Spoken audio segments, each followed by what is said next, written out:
মাথার কাছে একরাশ কাঁঠালের ভূতি আর মুখের চারিদিকে নীল মাছের চক্র যার দেখবেন, সেই আমার মামা। মামা লোক খুব ভালো, খান দান, নাক ডাকিয়ে ঘুমন, কিন্তু কাঁঠাল দেখলেই তার চিত্ত বিকল হয়ে যায়। ছোটবেলা থেকেই আমরা তার কাঁঠাল খাওয়ার খ্যাতি শুনতে শুনতে প্রায় মুগ্ধ। কিন্তু সেসব আলোচনা শুধু শোনা আর মুগ্ধ হওয়া ছাড়া আমাদের আর কোনো কাজ নেই। শুধু শুনে শুনেই মামার উপর আমাদের এমন ভক্তি হয়ে গেল যে আমরা মনে মনে তাকে প্রায় পুজো করতে আরম্ভ করলাম। শুধু একজন এসব অন্ধ স্থাবকতার ধার দিয়ে গেল না, সে হলো মামার বাড়ির ভাগলপুরি গরু। হয়তো খাওয়ার ব্যাপারে প্রতিদ্বন্দ্বী সে মোটেই সইতে পারে না, হলোই বা মনিব। মনিবের জন্য তো তার সবচাইতে প্রিয় খাবার ছাড়তে পারে না। আমরা তাকে আদর করে ডাকতাম কাঁঠালি মামা বলে।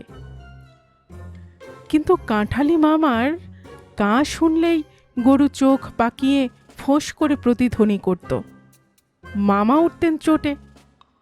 কি অকৃতজ্ঞ গরু দেখলে ভজা।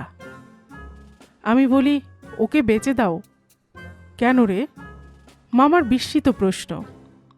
ওটা পাগল, আমার সুচিন্তিত মতামত। বলিস কি রে? তা না হলে মনিব চেনে না, যার খাবে তারই দাড়ি উপড়াবে? কাঁঠালি মামা রাম ছাগলের মতো দাড়িতে সযত্নে হাত বোলাতে লাগলো। কি করি বলতো? এবার মামা আমারই মতামত চেয়ে বসলেন। কি আবার করবে? বেচে দাও না। তুই বলিস কি রে? বামুন হয়ে গরু বেচবো? না না, তা হয় না। ওটা আমার পৈতৃক সম্পত্তি। সে কি? সে অনেক কথা। বাবা মারা গেলেন, সম্পত্তি ভাগ নিয়ে আমাদের 3 ভাইয়ের মধ্যে প্রায় দক্ষযজ্ঞ শুরু হয়ে গেল। কিন্তু গরু কি করে ভাগ হবে? কেন? দাম ধরে নিয়ে। কথার উপরে আমি বলে উঠলাম। দাম ধরে? কাঁঠালি মামা খাঁজা কাঁঠালের ঢিকুর তুলে ভেঙচে বলল, দামটা তাহলে তুই দিস? আমি দেব কেন? আমি হঠাৎ থতমত খেয়ে গেলাম।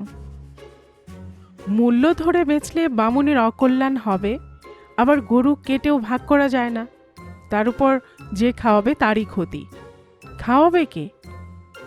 শেষে 7 দিন ধরে ঠিক হতে হতে গরু না খেয়ে থাকতে থাকতে পাগল হয়ে গেল। যে ওর কাছে যায় তাকে কুকুরের মতো কামড়াতে আসে। ভারী মুশকিল সেখানে আসান।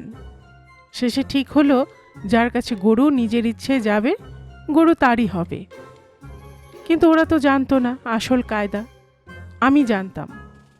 আমি এক পেট কাঁঠাল খেয়ে এক গাছতলায় একটু শুয়েছি। হঠাৎ গরুটা আমার 2 ভাইয়ের মাথার উপর দিয়ে লাফ দিয়ে আমার মাথার এক গাছা চুল কামড়ে দিল। সে কি? হ্যাঁ, তাই দিল বটে, কিন্তু গরু পেয়ে আনন্দে আমায় হাসপাতালে যেতে হলো। তাকে হাত বুলোতে লাগলো কাঁঠালি মামা। তারপর? আমি বললাম। তারপর আর কি, গরু আমার হলো। কিন্তু হলে কি হবে? গরুটা মানুষ না, সব সময় মেজাজ থাকে, না দেয় দুধ, না শোনে কথা। গরু নিয়ে প্রায় যে পরিস্থিতিতে পড়েছি, বেলা প্রায় পড়ে এসেছে। কাঁঠালি মামা 20টা রুটি আর 2টো আস্ত কাঁঠাল দিয়ে সান্ধ্য ভোজন সমাধান করে কেবল এসে রকে বসছে। দাদা আছেন নাকি? যদুমদি ঘরে ঢুকলো। মামার মেয়ে খেদি বাঁহাতে নাকের নোলক খুঁড়তে খুঁড়তে বলল, বাবা তো বাড়ি নেই। বলিস কি রে? আমি তো এইমাত্র বাড়িতে কথা শুনলাম। না, কই না তো।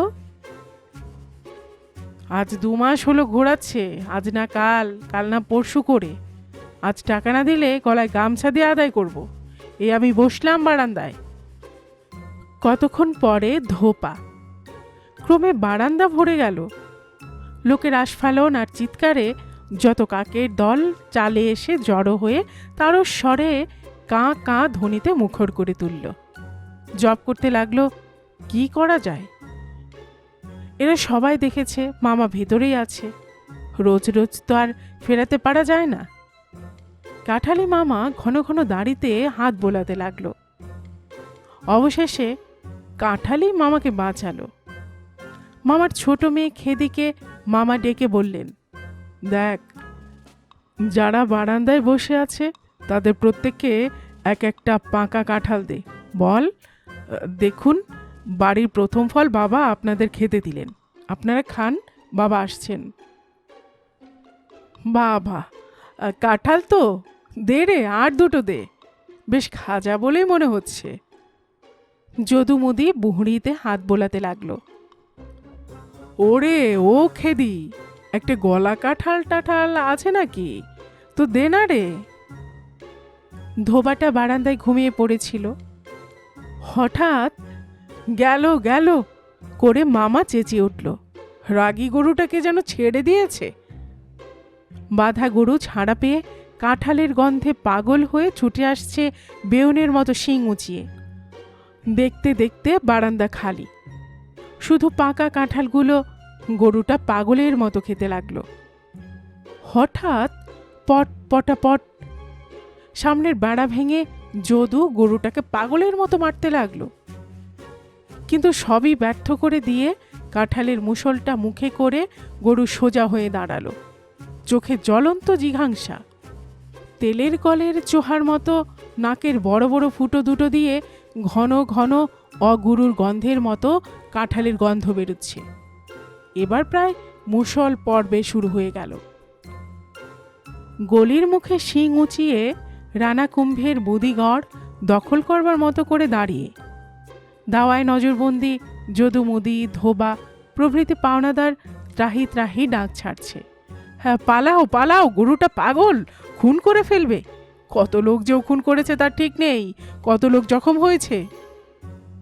রেডিওর খবর বলবার মতো করে কাঁঠালি মামা উপরে জালনায় দাঁড়িয়ে মুখে চোঙা দিয়ে বলতে লাগলেন। গরুটা কি কথা বোঝে? চোঙার শব্দে এবার সে এড়ে বাছুরের মতো তড়াক তড়াক করে নাচতে লাগলো, আর কানের ভেতর কেমন পটাশ পটাশ শব্দ হতে লাগলো। সর্বনাশ, করি কি? যদু প্রায় কেঁদে ফেলল। হঠাৎ ধোবাটা কাণ্ড করে বসল, মাথায় দেওয়া ময়লা কাপড়ের বোঁচকাটা ছুঁড়ে মেরে দিল গরুর দিকে। এবার প্রায় কুরুক্ষেত্র বেঁধে গেল। এ প্রায় প্রত্যক্ষদর্শীর বিবরণ মতোই খেলা চলল। যেমন করে 3 বানে কাটলে অশ্বের চারি হয়, তেমনি করে গোমাতা সেই ময়লা কাপড়ের পুঁটলি শিরে ধারণ করলেন এবং বেয়োনেটের মতো শিঙের নৈবিদ্যের মন্ডার মতো আটকে রইল। আর সেইভাবে হনুমানের গন্ধমাতন পর্বত টেনে আনবার মতো ছুটে আসতে লাগলো। শম্ভুজের মতো নিরপেক্ষ দর্শক কাঠালি মামা এবার রসের মধ্যে রসগোল্লার মতো ডুব দিলেন। ওরে বাঁচাও মামা, বাঁচাও, হ্যাঁ আমি আর টাকা চাই না, আমায় বাঁচাও। গম্ভীর গলায় মামা বলল, সত্যি বিপদ গেলে নিজ মূর্তি ধারণ করবে না? তোমায় পায়ে ধরছি। ছুটে ঘরে গিয়ে যদু মামার পা জড়িয়ে ধরল। ওরে ভজা, সব দরজা সব খুলে দে, আর গরুটাকে গোটা চারে কাঁঠাল সামনে দিয়ে দে, তাহলেই শান্ত হবে। একটা নতুন শাড়ি কিনে দিস ওকে এবার। কাঠালি মামা নাকের ভেতর আঙুল ঠুকিয়ে নাকি সুরে স্বগতোক্তি করলেন। গল্প কুটুম চ্যানেলে এতক্ষণ আপনারা শুনছিলেন আশা দেবীর লেখা একটি মুচকি হাসির গল্প, কাঁঠালি মামা। আর এতক্ষণ গল্প পড়ে শোনাচ্ছিলাম আমি রোমানা নূপুর।